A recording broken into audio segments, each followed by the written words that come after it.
তিন রকমের ধর্মের লোক বেশি আছে, খ্রিস্টান, ইসলাম আর হিন্দু। 100 জন খ্রিস্টানকে যদি একই প্রশ্ন করে তোদের ভগবানকে, একবারই বলবে আমাদের ভগবান ঈসা মসিহ, যিশু ক্রাইস্ট। মুসলমানকে জিজ্ঞাসা করবে 3 থেকে 5 মানে মৃত্যুর আগে পর্যন্ত, যাকে এই তোদের ভগবানকে, একই উত্তর দেবে, ভাই আমাদের ভগবান হলো আল্লাহ। হিন্দুদেরকে যদি একই প্রশ্ন করা হয়, ভাই তোদের ভগবানকে, কনফিউজ। 100% হিন্দু 100% কনফিউজ, জানে না ভগবানকে। দ্বিতীয়ত, যদি তুই মুসলমানকে জিজ্ঞাসা হয় তোরা মসজিদে কেন যাচ্ছিস, ওদের শেখানো হয় মসজিদে যেতে হবে নামাজ আদায় করার জন্য। সপ্তাহে ওরা 100% একদিন মসজিদে যাবেই। তুমি যদি খ্রিস্টানদের জিজ্ঞাসা করো তোমরা কেন কোথায় যাবে, কোথায় যাও না, আমাদেরকে একদিন তারা চার্চে যাবে। কেন? ঈশ্বরে প্রার্থনা করার জন্য। ওদের শেখানো হয় জন্মের থেকে, এটা সংস্কার। আর হিন্দুদের যদি জিজ্ঞাসা করে তোমরা মন্দিরে কেন যাচ্ছ, হ্যাঁ আমার ছেলের বিয়ে হচ্ছে না, আমার মেয়ের বাচ্চা হচ্ছে না, আমার বাবা হসপিটালে আছে, কালকের আমার মামলার ডেট আছে, আমার ব্যবসা খুব খারাপ, আমার শরীর খুব খারাপ।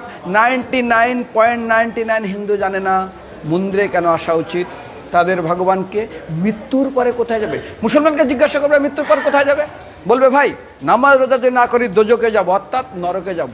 যদি হিন্দুদেরকে জিজ্ঞাসা, ওদেরকে বলবে আর যদি করো নামাজ রোজা করি তাহলে বেহেশতে স্বর্গে যাব। যদি খ্রিস্টানদেরকে জিজ্ঞাসা করো, এই তোমরা যদি আমরা ঈশ্বর আরাধনা করি হেল অর্থাৎ নরকে যাব। যদি বলা হয় যদি করো ঈশ্বর আরাধনা তাহলে তোমরা হেবেন স্বর্গে যাব। আর হিন্দুদেরকে বলে যে তোমরা মরার পরেই 99% হিন্দু এটাই বলে, মিথ্যাই বলে, আমার বাবার সাজ্ঞানে স্বর্গে গিয়ে বসেছে। তোর বাবা কি জমি কেনা আছে নাকি স্বর্গে?